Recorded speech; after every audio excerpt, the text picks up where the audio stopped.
Assalamualaikum warahmatullahi wabarakatuh. Salam jumpa kembali Bapak Ibu. Untuk video kali ini nanti kita akan membahas bersama bagaimana langkah-langkah pelaksanaan pembelajaran berbasis proyek, khususnya dalam rangka peningkatan profil pelajar Pancasila dalam kurikulum Merdeka nanti. Untuk menu-menunya, langkah-langkahnya bisa Bapak Ibu lihat di samping. Inilah nanti yang akan kita bahas di video kali ini. Sebelum kita membahas lebih lanjut mengenai bagaimana langkah-langkahnya, terlebih dahulu perlu kita yakini sekali lagi kenapa tuh harus pembelajaran berbasis proyek. Kita tahu semuanya bahwasanya sekolah adalah miniatur kehidupan.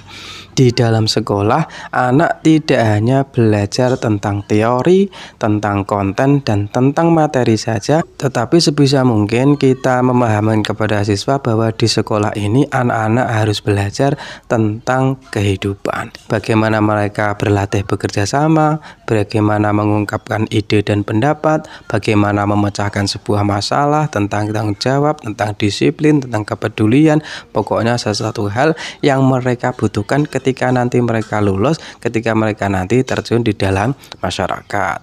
Dan lewat pembelajaran berbasis proyek inilah media paling efektif untuk mengajarkan hal-hal tersebut. Sehingga ketika nanti pembelajaran berbasis proyek ini berjalan dengan maksimal, maka insya Allah semua anak-anak, khususnya yang tingkat SMA, ketika sudah lulus, mereka sudah siap terjun di dalam masyarakat. Kalau di dalam dunia pesantren, di dalam kitab Ta'limul Muta'allim itu dijelaskan bahwasanya ilmu yang wajib dipelajari itu hanya satu, yaitu ilmu hal. Ada yang menyatakan ilmu hal adalah ilmu tentang perilaku, ilmu tentang akhlak. Ada juga yang menyatakan, salah satunya adalah Romo Kiai Haji Marzuki Mustamar, ilmu hal adalah ilmu aplikatif. Ilmu yang dibutuhkan anak untuk mereka nanti terjun di dalam masyarakat. Nanti di dalam masyarakat mereka butuh interaksi, berarti anak di dalam sekolah harus belajar bagaimana bersosialisasi. Ketika nanti anak terjun di masyarakat mereka harus bekerja, maka di dalam sekolah mereka juga harus dibekali kompetensi dan skill untuk memenuhi kebutuhan ini. Nanti juga yang utama anak itu di dalam masyarakat butuh beribadah dengan Tuhannya, berarti di dalam sekolah anak juga diajari tentang ilmu agama. Sekali lagi, mari kita belajar merubah paradigma menjadi lebih baik Bapak Ibu. Kita memandang sekolah ini adalah sebuah miniatur kehidupan. Kita tidak hanya mengajarkan tentang konten dan materi, tapi kita menyiapkan karakter-karakter yang dibutuhkan anak ketika nanti mereka terjun di masyarakat. Kita mulai pembahasan tentang video ini, yaitu tentang langkah-langkah pembelajaran berbasis proyek. Ringkasannya itu ada 6. Yang pertama adalah tahap prakegiatan. Ini adalah ranahnya Bapak Ibu guru, ranahnya koordinator dan tim fasilitasi. Nanti akan menentukan tema dan juga jadwal pembelajaran. Yang kedua nanti adalah tahap pengenalan. Anak kita kenalkan dengan tema yang akan kita bahas. Dan yang ketiga adalah tahap kontekstualisasi. Tema yang sudah dikenalkan kepada siswa tadi, kita yakinkan bahwa tema tersebut itu benar-benar penting, benar-benar nyata, benar-benar dialami oleh siswa, dan bagaimana cara anak menemukan solusinya. Kemudian tahap keempat, nanti tahap inti adalah bagaimana anak melakukan aksi, melakukan pembelajaran berbasis proyek. Dan yang kelima, nanti ketika selesai tahap aksi, maka kita laksanakan perayaan belajar. Kita rayakan hasil yang dicapai oleh siswa, supaya tahap ini nanti anak-anak akan tumbuh rasa cintanya kepada belajar dan kepada sekolah. Dan yang terakhir nanti adalah tahap evaluasi dan refleksi. Kita mulai tahap pertama, yaitu tahap prakegiatan. Seperti yang kami sampaikan tadi, bahwa tahap ini adalah tahap ranahnya guru dan koordinator. Nanti semua guru mata pelajaran duduk bersama, ngerembuk, mengidentifikasi capaian pembelajaran masing-masing pelajaran. Kemudian nanti bisa ditentukan kompetensi pokok untuk dijadikan tema proyek. Nanti beberapa pelajaran dilebur jadi satu dalam sebuah tema proyek. Kemudian nanti setelah ditentukan sebuah tema proyek, maka koordinator dan tim fasilitasi merancang alokasi waktu dan merancang jadwal proyek untuk disetujui kepala sekolah. Kita masuk tahap kedua, yaitu pengenalan tema proyek. Di dalam kelas nanti anak-anak dikenalkan tentang tema apa yang akan dilaksanakan. Ada dua strategi yang bisa kita gunakan, yakni yang pertama adalah dengan menggunakan pertanyaan pemantik. Pertanyaan yang dapat memancing ketertarikan dan rasa ingin tahu peserta didik. Tahap ini juga merupakan tahap yang sangat penting karena nanti ketika kita sudah berhasil memancing ketertarikan siswa, rasa ingin tahu dan penasaran siswa, maka insya Allah tahap-tahap berikutnya juga akan berjalan dengan maksimal. Tapi ketika tahap ini anak sudah tidak tertarik, sudah terlihat malasnya, maka nanti yang ada hanya keterpaksaan, malah anak-anak tidak bisa aktif melaksanakan kegiatan berbasis proyek. Makanya kita harus pinter-pinter mencari pertanyaan yang kontroversial yang bisa memancing ketertarikan dan rasa ingin tahu peserta didik. Kita usahakan pertanyaan itu bersifat terbuka. Kita pancing supaya anak-anak itu semuanya mau berpendapat, mau menyatakan idenya pada proses diskusi ini. Atau bisa juga dengan pertanyaan yang mengenai permasalahan nyata yang dialami oleh peserta didik dalam kehidupan sehari-hari. Kalau anak sudah merasa bahwa yang akan dibahas adalah berhubungan dengan kehidupannya, berhubungan dengan apa yang akan dialaminya, maka nanti ada kemungkinan anak akan semakin tertarik. Pendidik dapat menggabungkan dua strategi tersebut, yaitu pertanyaan pemantik dan juga permasalahan otentik di awal kegiatan proyek untuk membuat rangsangan belajar yang lebih provokatif bagi peserta didik. Salah satu solusi efektifnya adalah dengan memutarkan sebuah video yang menarik dan emosional sesuai dengan tema yang dipilih. Kemudian pada tahap ketiga nanti adalah tahap kontekstualisasi, artinya mengaitkan materi dengan permasalahan nyata yang dialami oleh peserta didik dalam kehidupan sehari-hari. Pendidik dapat menyajikan permasalahan tersebut ke dalam kelas melalui paparan informasi dari berbagai media, atau mengundang narasumber, atau mengajak peserta didik langsung mengamati di lapangan.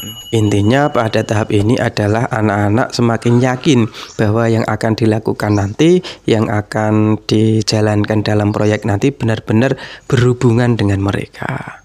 Pada tahap ini nanti juga akan dilakukan kegiatan perancangan kegiatan.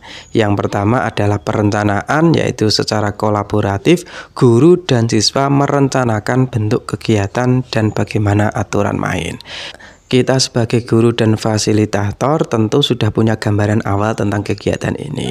Tapi nanti tetap kita tawarkan kepada anak supaya mereka merasa dianggap ada. Mereka itu diberi kesempatan untuk berpendapat, untuk mengeluarkan ide-ide. Nanti kita tinggal mengarahkan sesuai dengan apa yang sudah jadi gambaran kita tadi. Kalau ada perbedaan tentang waktu, tentang kegiatan, boleh jadi, yang penting tidak melenceng dari alokasi waktu dan capaian tema yang sudah ditentukan di awal.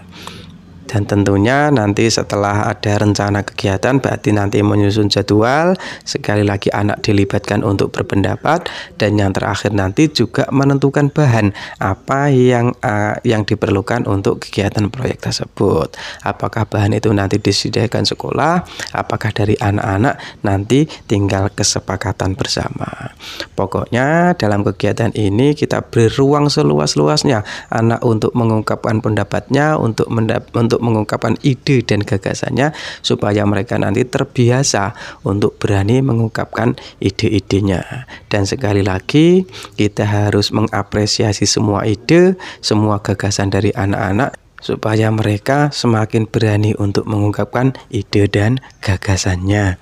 Kemudian kita masuk tahap keempat, tahap inti, yaitu tahap aksi. Tahap ini merupakan tahap anak-anak melakukan rencana tadi. Apa yang sudah direncanakan tadi, anak laksanakan dalam beberapa kegiatan. Ini nanti bisa dipecah-pecah dalam beberapa kegiatan. Mungkin kegiatan satu itu adalah tahap menyiapkan bahan, tahap kedua adalah tahap diskusi. Nanti kita pecah menjadi beberapa tahap, yang penting sesuai dengan jadwal yang sudah ditentukan. Beberapa tahap aksi tentu Bapak Ibu sudah memiliki banyak ide. Mungkin diantaranya adalah nanti bagaimana anak membuat poster, atau membuat video, atau membuat komik. Atau bisa jadi anak-anak nanti melakukan aksi sosial, mungkin dengan bakti sosial bersih-bersih sampah, penggalangan dana, atau kegiatan sosial lainnya. Atau bisa juga berupa membuatkan makalah yang dihasilkan anak-anak dari sumber wawancara, mewawancarai para tokoh, para ahli, nanti disimpulkan menjadi sebuah makalah dan nanti pada akhirnya akan mereka presentasikan. Atau bisa juga berupa pembuatan karya 3 dimensi, dan mungkin yang paling menarik adalah pekan bisnis atau basar sekolah nanti kalau kita masuk ke tema kewirausahaan. Setelah anak melaksanakan kegiatan berbasis proyek dan sudah dihasilkan sebuah produk, maka langkah berikutnya nanti adalah tahap perayaan dan juga display proyek. Pada tahap ini nanti kita memberi apresiasi siswa tentang proyeknya, bisa berupa display proyek, bisa berbagi karya, ada pameran, mungkin kalau berupa puisi bisa lomba puisi dan orasi, atau berupa pekan bisnis di mana kegiatan-kegiatan ini akan memberikan dampak kebahagiaan dan kepuasan bagi peserta didik, sehingga diharapkan kegiatan ini mampu menciptakan kecintaan anak pada belajar, kecintaan anak pada sekolah, sehingga yang kita harapkan nanti pada akhirnya anak-anak kita akan menjadi seorang pembelajar sepanjang hayat, karena mereka cinta dengan belajar, mereka cinta dengan ilmu. Nanti setelah lulus pun anak-anak akan tetap belajar dari berbagai sumber. Dan tahap yang terakhir adalah tahap refleksi dan tindak lanjut. Nanti setelah melakukan kegiatan tersebut, tentu kita sebagai guru harus mengevaluasi, harus menilai, harus mendokumentasikan kegiatan, dan termasuk nanti membuatkan rapot proyek. Bagaimana bentuknya nanti insya Allah di video yang lain akan kami sajikan. Dan yang terakhir, siswa bersama guru nanti melakukan refleksi, yaitu untuk mencari kelebihan dan kekurangan yang bisa dijadikan acuan untuk perbaikan proyek berikutnya. Mungkin cukup sekian Bapak Ibu, semoga ada manfaatnya. Assalamualaikum warahmatullahi wabarakatuh.